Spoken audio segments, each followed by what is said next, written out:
Hey, welcome to Trivia Deep Dive, and today, Bill, we've got a guest, our very first guest ever. Yes, we do, and it's none other than Brooke.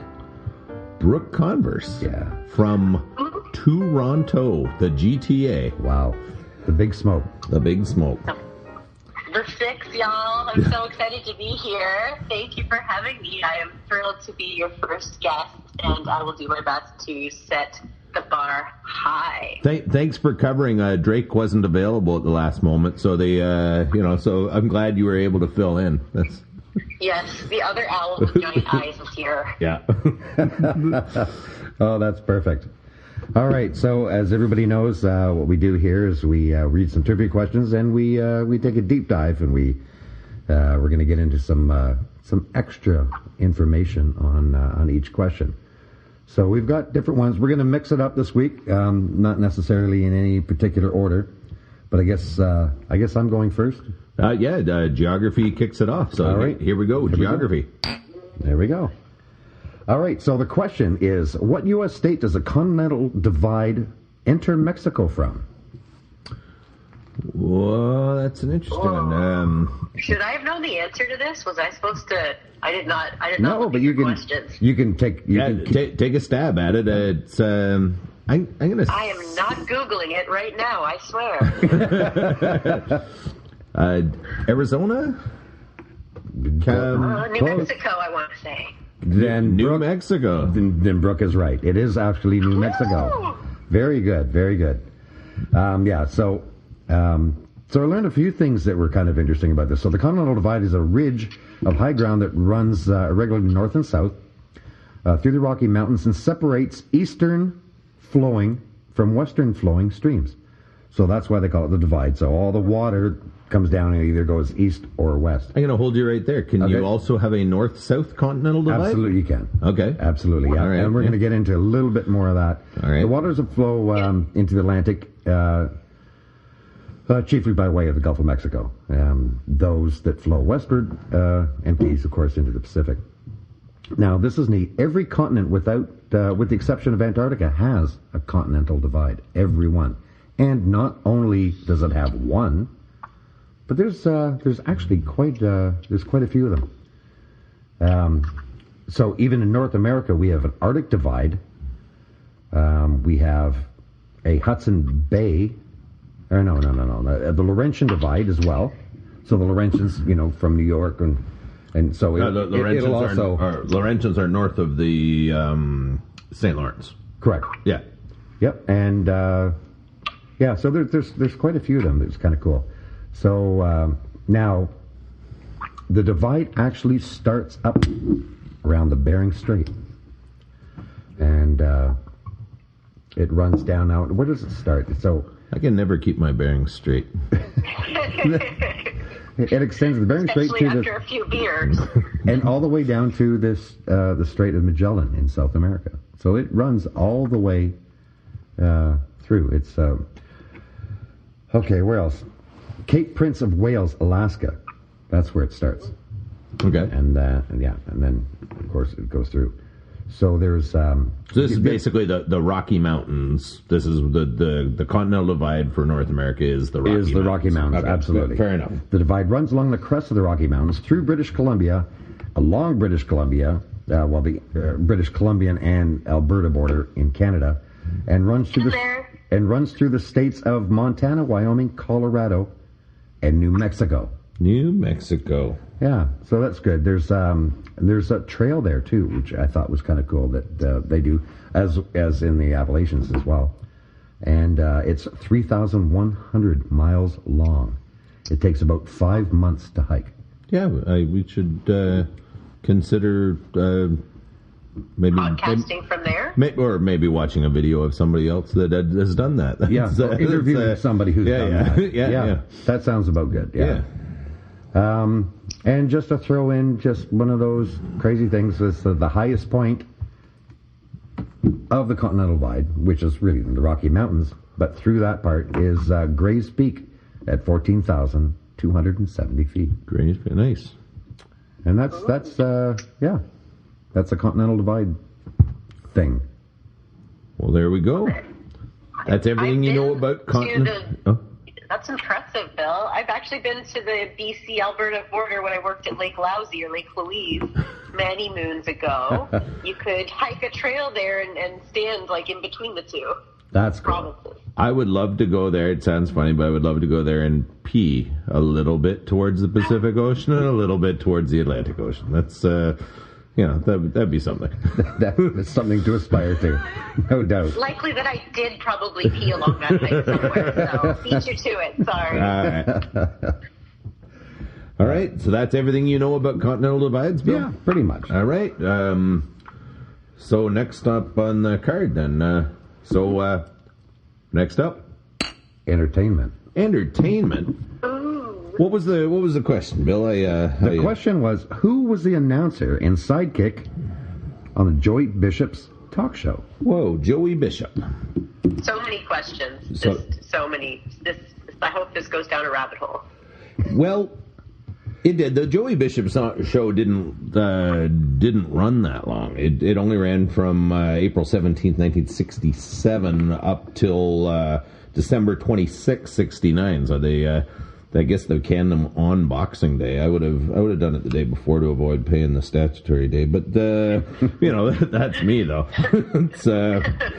But anyway, this is a name you will know, even though this goes way back. This is a guy that had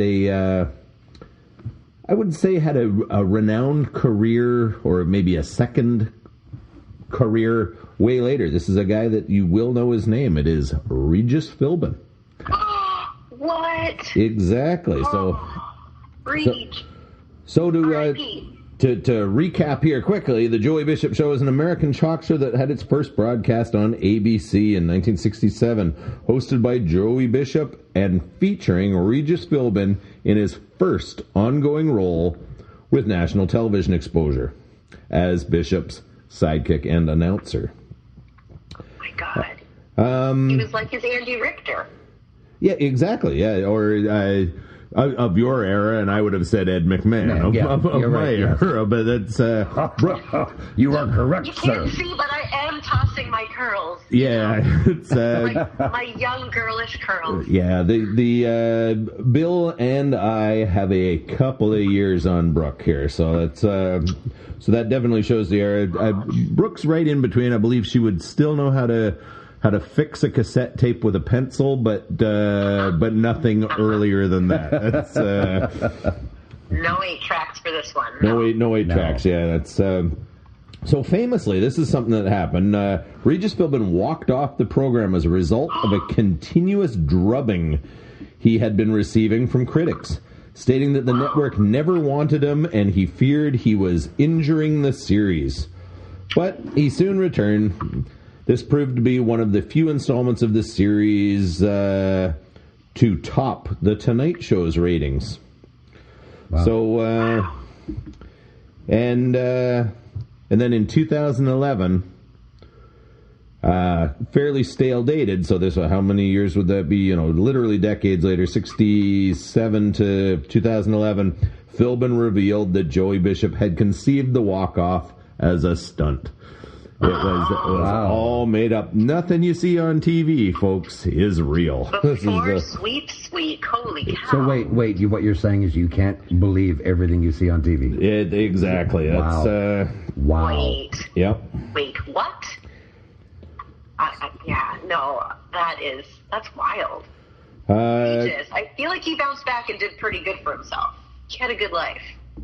Even the Kelly Ripa and Kathy Lee years. Yeah. No. He's definitely done something with himself. That's. I did not look up. My apologies. I don't know whether the man's still alive. Don't know whether I'm speaking with him. No, he did pass away in 2020. 2020. Okay, yep, thank you, Bill. At age 88. But when you Brooke, when you mentioned about how hard he worked, did you know that he held the Guinness World Record for the most hours spent on U.S. TV? No, I believe that. With Who Wants to Be a Millionaire? Yeah, that tracks. Yeah. You would have thought that would have been... so not consecutive. Not consecutive hours, just... because he was hosting multiple television shows and such. Okay. Yep, exactly, yeah. The hardest working man in show business, he was dubbed. I thought that was James Brown. in music business. Yeah. That. All right. I feel like RuPaul is giving them all a run for their money now. Yeah, that's true. That's what a drag would it be to lose to her? Don't. Insert the drum kit here. Absolutely. All right. Do you guys have special effects? Like, do you have fun sound effects yet? Or are we not there? We baby stepping towards that kind of level of tech. Well, a lot of pressure now to put them on this show. Thanks, Brooke. But that's. The only other thing I have to say about Regis Philbin and Joey Bishop, the show ended on December 26, 1969, with Bishop leaving after his monologue, declaring that this was the last show. Philbin was left to finish the final episode. The time slot was filled by the Dick Cavett Show. Within 2 years, Bishop once again became a regular host on The Tonight Show. Yeah. And that is all I've got. What was his middle name? Xavier. Regis Xavier. Yeah. That makes him a rap star. It does. Yeah. It's a rap acronym anyways. That's well, very good. All right. Run Philbin. Run DM Philbin. It should be. I think that's awesome. All right, so we're off to our next one. I think what we're going to go is right to Science and Nature. We're going to go to Brooke. I think this is going to be fun. So Science and Nature with Brooke. This is exciting. Do you want Bill to recap the question, or you got it, Brooke? I think I got it. All right. I feel it needs to be said that I was told there'd be no math. However, I graciously, as your guest, tried to be polite. My parents raised me to maintain my P's and Q's, so I said yes to this question, even though I hate math. So, how many kilograms are there in a metric ton? Was my question. Do you guys Absolutely. know the answer? Well, I do, but I think it was just one of those broad questions. So anytime it's a kilo, it's always 1,000. That is how the metric system works. And the entire world, minus United States and Liberia. And Burma. Brooke, Myanmar is the preferred nomenclature. Thank you, but that's... Oh, snap.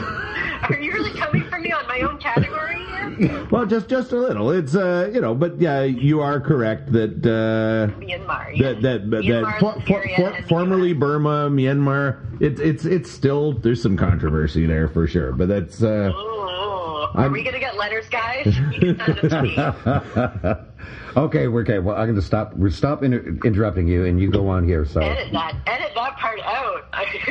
So Myanmar and Liberia and United States are the only countries that are still using imperial. The rest of us have figured it out and are over on metric. So yes, you're correct. 1,000 kilograms is a metric ton. And what is a kilogram? Why not break that down? A kilogram is the base unit of mass in the international system of units. I'm trying to make this as exciting as possible because, again, I hate math.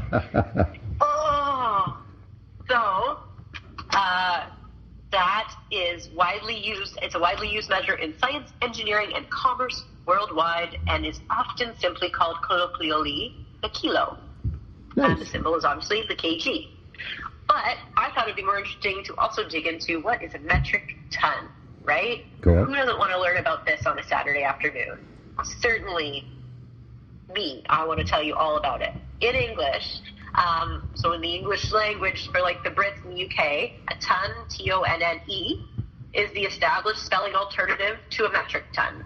But in the United States, our southerly brothers and sisters, a metric ton is the name for this unit, and it's used in an qualified mention as also a ton, so like T-O-N.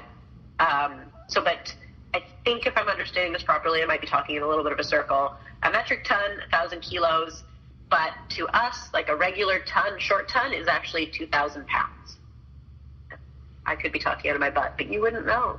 So You didn't research this. 2,000 pounds, and that is smaller than 1,000 kilos. Is that correct? God, it's 907 kilograms, John, to be exact. There you go. All right. Now, off the top of my head, and correct me if I'm wrong, but off the top of my head, the pound is defined as equal to 0.4535927 kilograms. Is that right?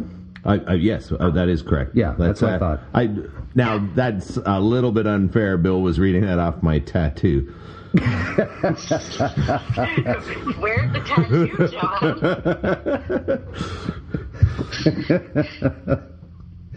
Yeah, we don't know. Yeah, it's so sad that podcasting is. We don't want to get into what pounds are now, so it's all good. No, more on the ton. Ton, T-O-N, and ton, T-O-N-N-E, were both derived from the Germanic word in general use in the North Sea. That was in the Middle Ages to designate a large cask or a ton, T-U-N. A full ton, T-U-N, is standing about a meter high and could easily weigh a ton.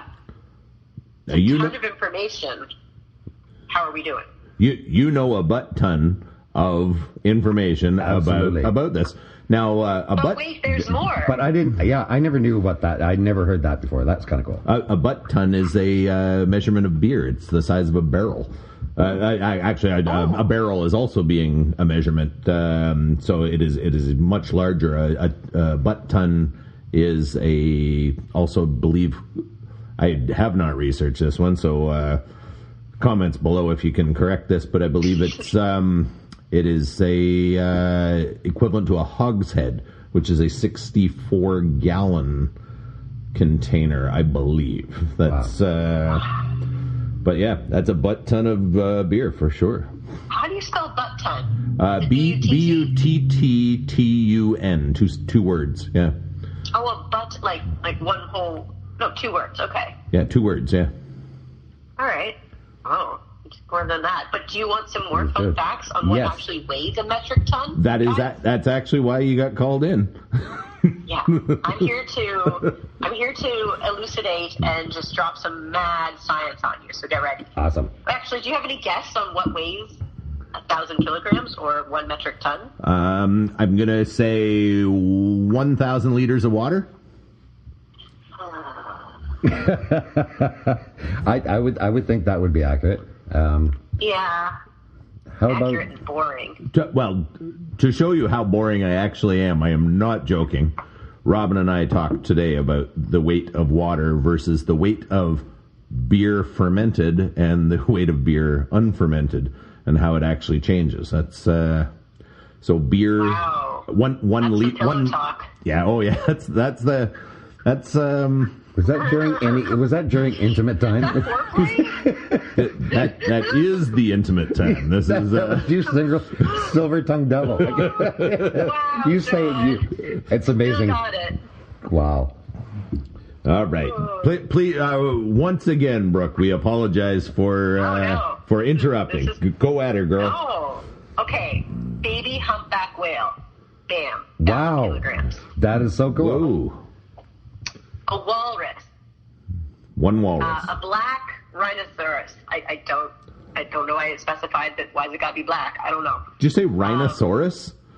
Rhinoceros. I thought it was a weird dinosaur. Rhinoceros sounds like a runny nose. It was. I have rhinoceros right now. I was thinking you were talking about a ton around it. No, no, I can't even say it. Ton. No, that's crazy. Twister? What else weighs a ton, Brooke? Oh, I'm so glad you asked, John. A right whale testicle. The right testicle? Just the right one, apparently, according to the internet, yes. And from a blue whale. No, a right. Probably a sperm whale. Whoa. Oh. All right. No, I don't know. I didn't qualify which whale. A 1979 Volkswagen Beetle. Okay. 5 megabytes of data in 1965. Wow, that's cool. Right. I'm still thinking about the testicle. Moose. I can't. I know. Yeah. That really put me off. Yeah. A giraffe. a side fun fact about giraffes that you probably already know, but I'm going to tell you. Okay. They don't have vocal cords. I knew that, yeah. How do they talk? They can't. They Stupid sign. Giraffes. Do they sign? Pointless animals. No, they... I think they just kind of, they're mute. That's... What else we got? If we have any dead air on the thing, we will call it a tribute to giraffes. Yeah, there we go. Yeah, There we go. exactly. That's All it. right. Oh, fucking giraffes. Oh, wait, can we swear on this? We can do whatever we probably not. want. Fuck yeah. Okay. All right, now I'm also going to tell you what weighs 1 kilogram, because I think we've kind of exhausted the other atoms. Is it there. 1 liter of water? I mean, yes, that is the first item on my list. Yes. At sea level? Yes. Also, a pineapple. Go ahead. Pineapple. Bunch of bananas. Bag of rice. Oh, You want more? hang on. Bag of rice. What about Like a 2? you could make- rice weighs 1 kilogram. A bag of rice could weigh any weight. What about a 2 kilogram bag of rice? Yeah. Yeah. Well, if you divide it in half, then there you go. All right. Wow. As long as it wasn't a Black-footed rice. ferret. Okay. Oh, cool. A mountain beaver. I really wanted to go down a rabbit hole and figure out what a mountain beaver was. I want to go down a mountain beaver hole. You and me both. Please, go on. Oh, speaking of rabbit holes, the eastern cottontail rabbit. Oh, of course. And a half rack of baby back ribs. I want my baby back, baby back, baby back. Baby back rib runoff. Nice. Well, that's all I got on that, guys. that's a pretty lot of cool. Tried to info. make math exciting. And so what was it? It was a mountain beaversaurus, right? A mountain rhinoceros. Gotcha. That's awesome. Thank you, Brooke, for sharing a ton of information about that. Oh, you are welcome. So I guess we move on to the next question. I think we will. I guess we're back to so we're going to do some history. All right. All right. So the question here is, what caused the adjournment of the 25th anniversary session of the United Nations General Assembly? I do know that one. Yeah, Brooke, what do you think? Ooh. Give me one more time. All right. So the question was Free Britney. what caused the adjournment of the 25th anniversary session of the United Nations General Assembly? Jury duty? Close, but not really. No, it was. What do you think, John? I believe it was the Russian leader taking his shoe off and banging it on the desk, wasn't it? It was correct on the 12th of October, 1960. 10 years to the day before I was born. Really? Yeah. That's cool. Ooh. I think there might be something. Maybe someone should have been slamming some shoes on that day. Anyhow, yes, it was. It was Nikita Khrushchev who banged his shoe on the table. So the shoe banging incident, as has been caused, is when a delegate from the Philippines, Lorenzo Sumulong, and Brooke's drinking from cans. I can hear it. No, I knew you were going to call me out. Damn it. He's ginger ale. Fuck. No. Well, John, stop interrupting Bill's flow. You're sick. We got to take care of you. All right. So back out. So 1960, the head of the Filipino delegation, Lorenzo Sumulong, referred to the peoples of Eastern Europe and elsewhere which have been deprived of free exercise of their civil and political rights, which has been swallowed up, so to speak, by the Soviet Union. Upon hearing this, Khrushchev quickly became, agitated? He lost his shit. And it said that he pounded on the table with his fist once lost his watch, which fell on the floor. Now, Khrushchev, at certain meetings, whatever, would remove his shoes while he was sitting there. Gets comfy, like me on a plane. Exactly. He was not wearing a bra that day. No. And he went to pick up his watch, saw his shoe, picked up his shoe, and slammed it because he wanted to, I guess, put everything in order. A 1960 shoe would be quite solid as well. I'm picturing an actual like wooden heel on it, and exactly. It wouldn't be a flip flop. It would not. I doubt he was wearing a flip flop, but not made from yoga mat material or anything like that. No. Like the current day shoes. Not the shoe of today where it's all rubber and cloth and all that. This would be a substantial leather and wooden shoe. I'm guessing that's. I can see Trump being upset and then smashing the table with his croc. Yes. Yeah. No, and I can understand why he would be upset. Wooden shoe? The pun game is fierce. I know. So Khrushchev lost his shit basically, and he actually moved. He moved across the room, and without touching the other delegate, he became I guess there was a lengthy denunciation of him, and he called him a jerk, a stooge, and a lackey. Khrushchev. I didn't even know he knew that English that well. So the current day term. A dotard? Yeah. Yes. Yeah. He got up in his grill, is what you're saying. He did. Yeah. But I love this one because this is clever. He also called him a toady, Toady, a toady of American imperialism. Yes, and the only time I ever hear toady is watching episodes of Little Rascals, and then again revisited in A Christmas Story with the Red Ryder BB gun. That's I believe that character was actually even titled Toady because he didn't have a name in the credits. So that's and that was played by Tom Wallace or no? Campbellford's own Tom Wallace. I believe he was the toady in that. Little Tommy Wallace, I believe, is how he's credited. So the assembly president, who was the Irishman Frederick Bowen, he did caution Sue Malong for his rant against the Soviet Union, but we did permit him to keep speaking, and sent Khrushchev back to his seat. One of the interesting things that I thought, so this went on for a little bit. There was a lot of, everyone was up in arms. At that time, British Prime Minister Harold Macmillan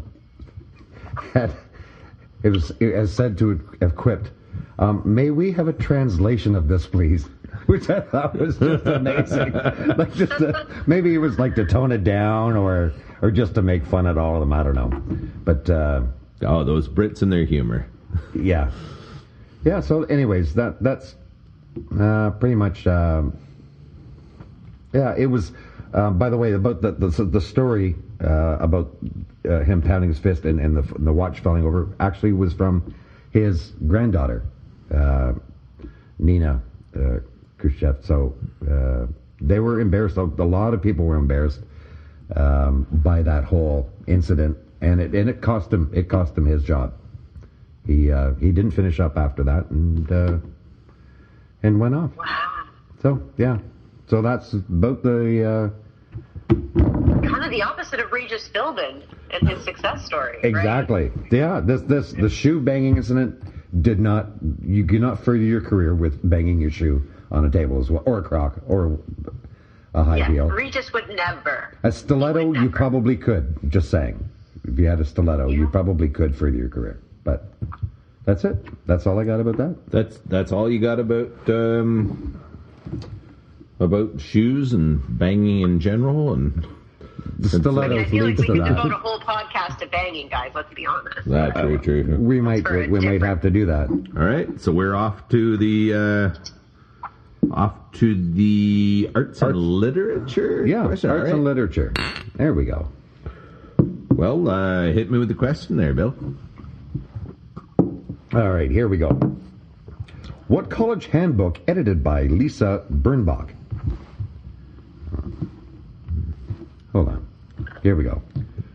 What college handbook edited by Lisa Birnbach described how to be really top drawer? Oh, well, I do know that I think one. Sarah Lawrence. That's my guess. What was that? What was the handbook called? Oh, the handbook. Yeah, what college handbook was edited by Lisa Birnbach described how to be really top drawer? Were you guessing on the author, even though it's in the question? No, I was guessing the college because it says Oh, which college the college. handbook. Sorry. Okay. All right. Sarah Lawrence is a college for like ladies. Yeah, fair. Was my guess. You knew that. I didn't. I did not know that either, but that's Okay. That's Brooke. She's always enlightening us. yes, that's Yes, true. I'm sure it's from watching too many like teen girl movies where they reference Sarah Lawrence and like. John still watches teen girl movies. That's I've been watching. John, what's your favorite teen girl movie? Go. I did binge watch all of Gilmore Girls. To be fair, that's now I know that's not a movie or whatever, but but you know that's all I kept thinking is listening to the high speed dialogue. I am picturing the scripts to be phone books. Huge. Yeah. Like they were famously huge. Yeah. Absolutely. No, that Yeah. That blows my mind, but it's all right. Do we need to recap what the question was? Sure. Clearly didn't answer. We can, okay. What college handbook edited by Lisa Birnbach described how to be really top drawer? Well, I do know the answer to that, Bill. OMG. Because in 1980, all among kind of that lime green and pink with some popped collars, some alligators on the golf shirts there, whatever they were called. Some Fast Times at Ridgemont High. yes, of that era. That is when the official preppy handbook came out. Really? It was then? I thought. Yep. I was picturing it back in like the 50s. That's what I was thinking. No. But the preppies were definitely an 80s thing. I do basically remember it. I remember the collars up and the Yep. you know, it's Right. Where you would name your son Chad and Your daughter Stacy. yes, exactly. That's what it was in the movies. Anyways, that's what it was. So what it was, the official preppy handbook explains and satirizes. So you gotta like a good satirization, Right. what it takes to be I like a good rhinoceros satirization. that's true. A rhinoceros with a popped collar. Now that's Oh, ironic. that's so top drawer. Oh, Yeah. man. Way better than the alligator one. Way better than an alligator. So, satirize what it takes to be a preppy person in the 1980s, parodying the lifestyle of the white Anglo-Saxon Protestant elite, the WASPs. Birnbach reveals through an ironic tone where preps go to school, where they summer, what brands they wear, and how they decorate their homes. Birnbach divides the official preppy handbook into several sections, each devoted to a different period of the preppy's lifestyle. The handbook begins to characterize the childhood of the preppy person. In 1980, Lisa Birnbach satirizes a prep's ideal family lifestyle and humorlessly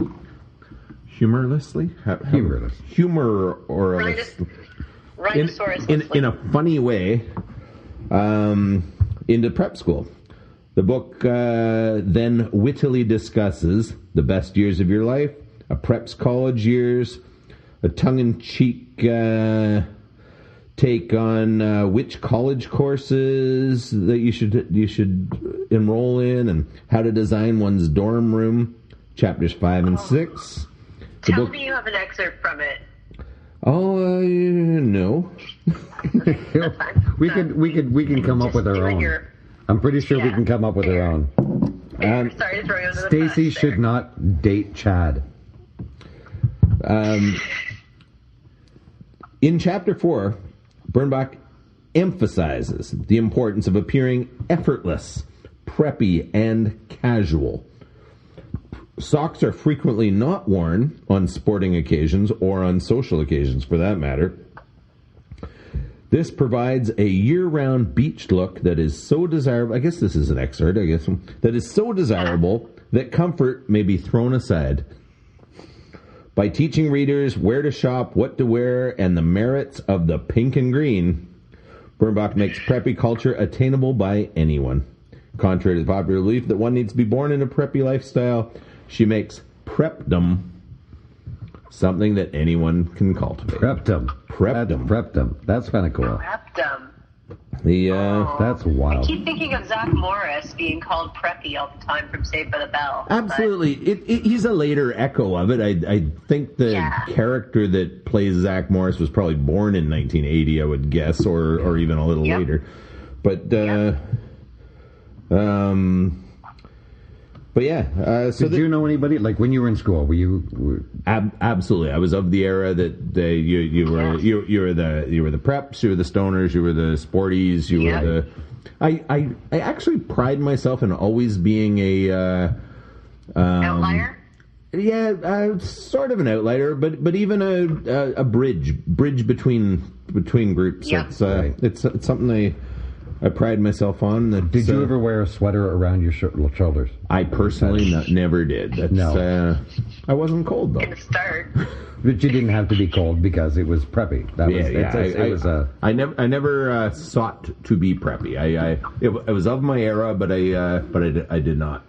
Well, I want this book. Is it still in publication? Do we know? I want it. Now, luckily, the ISB number is my other tattoo. So here we go. And this is neat because I know nothing. You covered that pretty good. I know nothing about it except for this. 373.2/22/0973. Oh, that's where you find it in the library. Exactly. That's the Dewey Decimal number for that book. So there you go, Brooke. You can go to your local library. Thanks, Dewey. Thank you. Thank you, Dewey. Dewey was also a preppy name, I think. Dewey.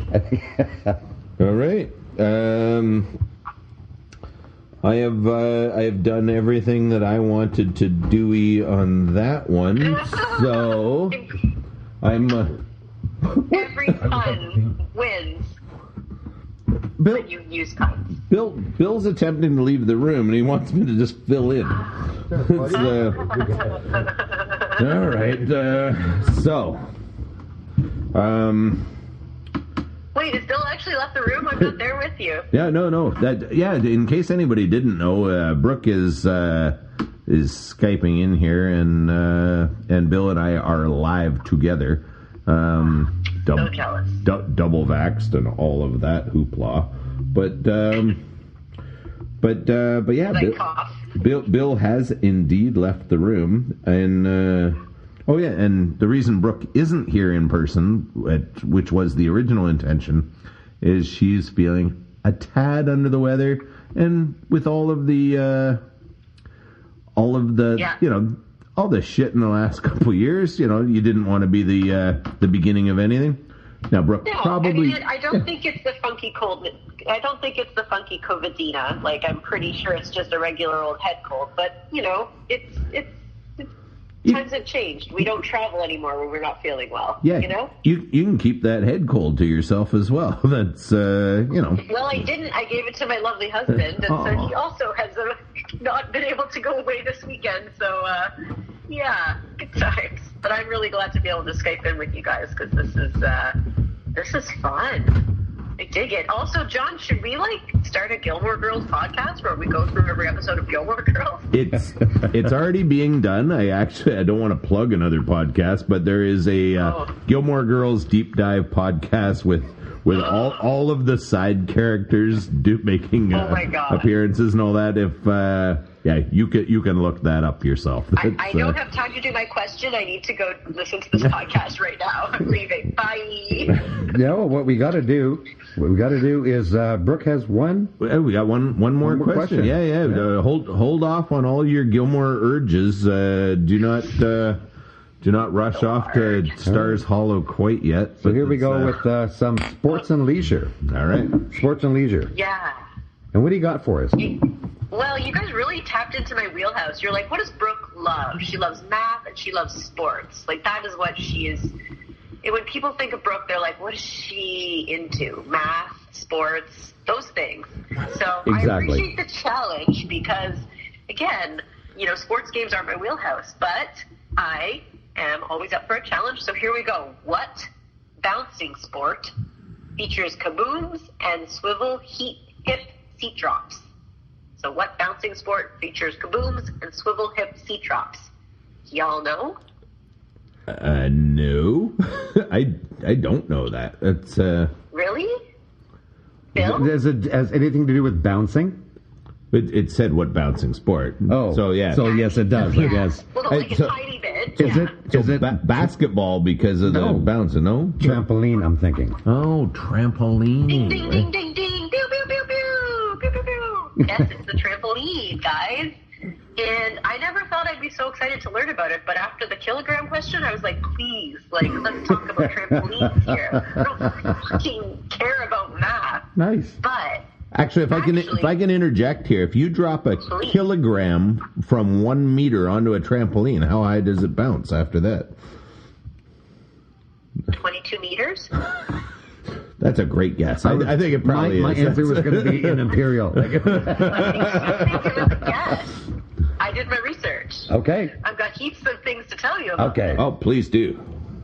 So, the history of the trampoline, guys.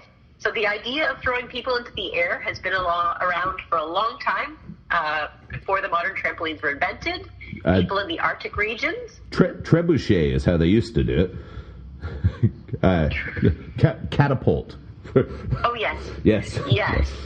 But this was a lot more fabric. So, yeah. Oh, fair. Yeah. Fair. Okay.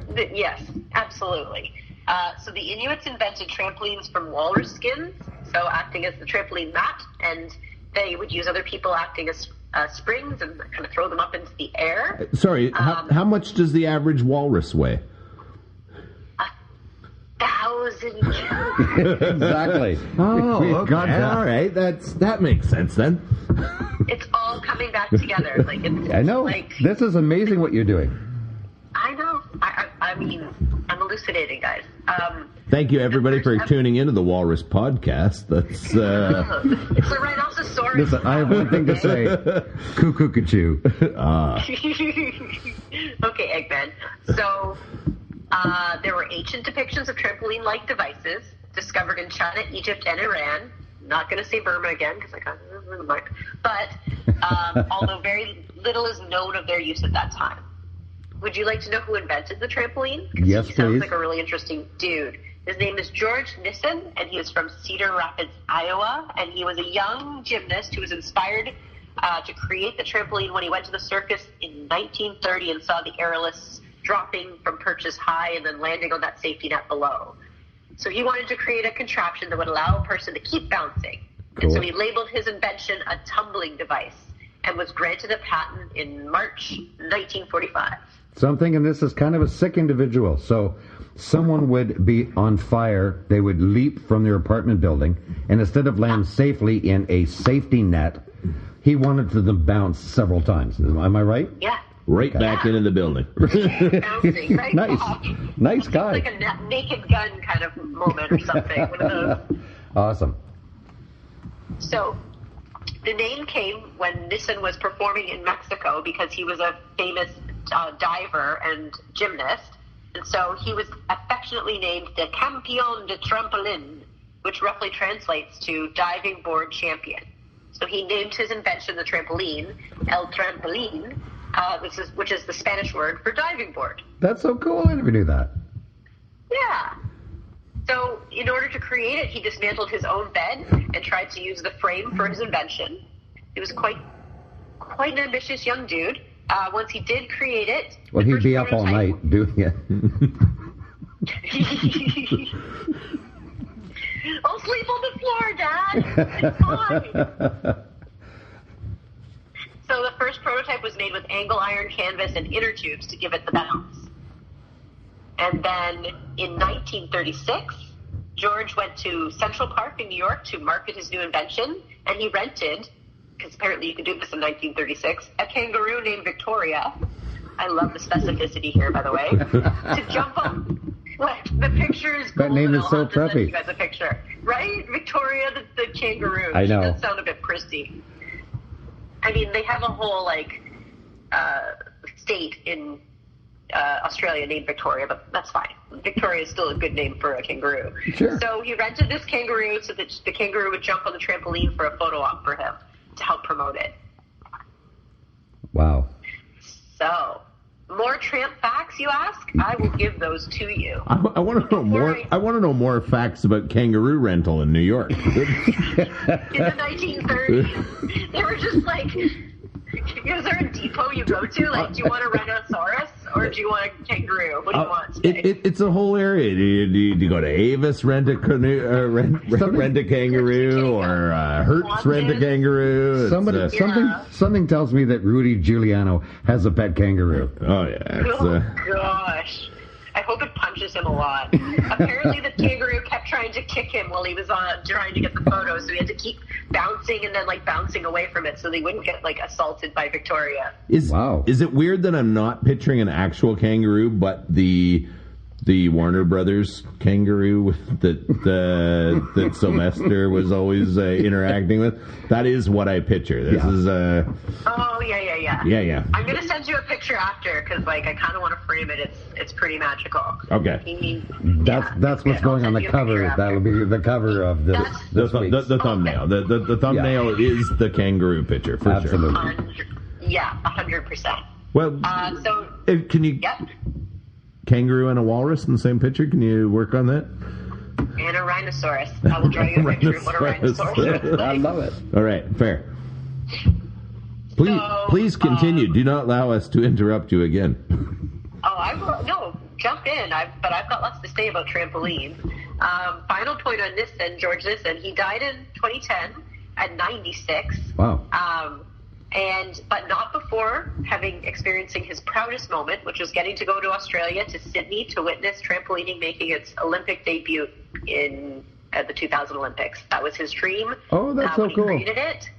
He got really sick, and then I remember, and he was cured somehow, and he bounced back. It was it was awesome. He's doing now. Okay, more tramp facts. Moving on from there. In World War II, the military used the trampoline as a training device for pilots to help them learn how to reorient themselves after difficult air maneuvers. Also, NASA created Spaceball, not to be confused with the epic Rick Moranis John Candy flick. Spaceball was used, or no, that's Space Jam. Let's not talk about that. That's another podcast. Spaceball was used as a training exercise for space travel. Two people would face off in a 3-sided trampoline with a frame in the middle featuring a hole where they'd try and bounce the ball at each other while jumping on the trampoline. More facts? Please. I don't want to leave any dead air. No, this is really cool. Little tribute to the giraffe there, but that's right. Yes. Who was the best Spaceball player ever? You didn't know if that joke was going to work. I like the way you stuck your neck out for that.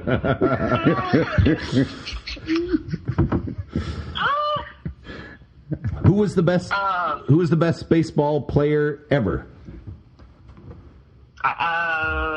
Is this a riddle? Well, no. I just the fella's name was Rick O'Shea.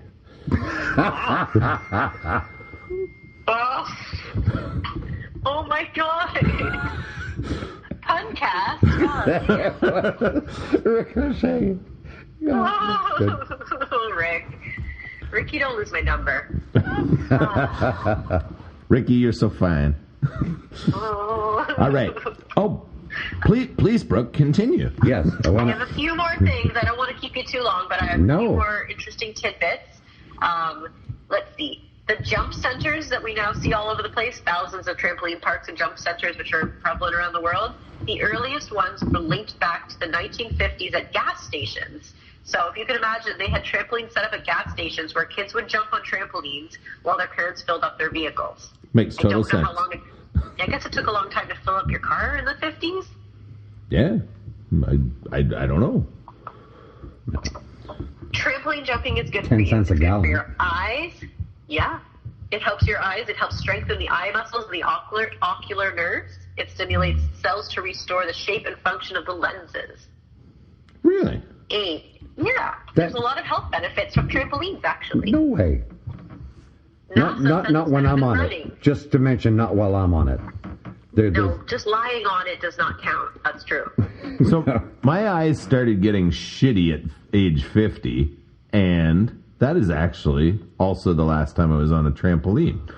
So wow. I never even thought of that. That's I need to trampoline. Get back on the horse. Back the up. pommel horse. Yeah. That's all right. I will. If there's one thing I learned today, it might be to trampoline more. Yeah. Yeah. No, I don't think I will. I think it'll be a risk to my health. Are they tramp stamps? Lovely. I love it. Oh, man. So that's most of what I have, gents.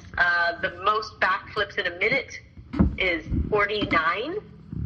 The most people jumping simultaneously on a trampoline, 375 in Singapore. The longest time bouncing on a trampoline. Can you guess? 4 days. Okay. 2 days. 2 days.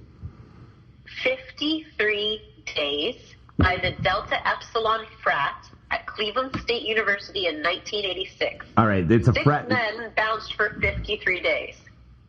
Okay, so what did I say? I said 4 days? 53 divided by 6. I don't know.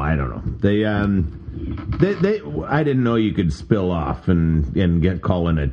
I guess, team. Yeah, it's kind of like a relay. But side fact, Delta Epsilon frat at Cleveland State is also the same frat that Ronald Reagan attended.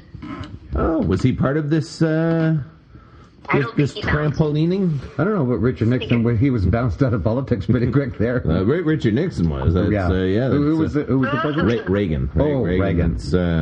Reagan. Yeah. Nice. That's it. That's my tramp fact. That's awesome. That was some pretty neat stuff. Do you ever notice, and I've had some questions in the past, where, I didn't know if this was going to be a great question. I didn't know how much you can really get out of it. And then once you do your research, it was amazing. Wow, it is actually pretty cool. It is. Totally. That's why we trivia deep dive, Bill. Yeah, there you go. That again. Why do we trivia deep dive? Deep dive trivia.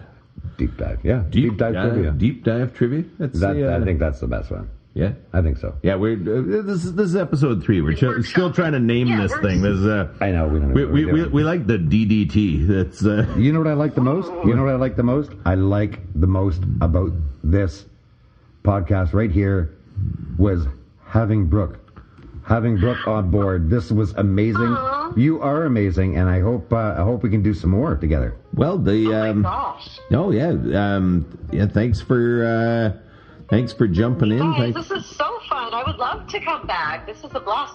Same. I learned so much, and you're right. As soon as you start deep diving into this information, you're like, oh wait, what about this rabbit hole? This thing. I had so much more that I know about trampolines now. Well, so thank you for making me like sports. Thanks for jumping all over that. That was great. Yeah. If we need to know anything more about rabbit holes or tramps or whatever, we'll call you. That's Tramposaurus. Rhinoceros hotline. Rhinoceros hotline. Dial 1-800-Rhinoceros. On a trampoline that weighs 1,000 kilos. Oh, yes. That's awesome. Thanks for playing along, Brooke. Yeah. That's, guys. And I guess Deep Dive Trivia is out. That's right. All right. Till next time. Ciao.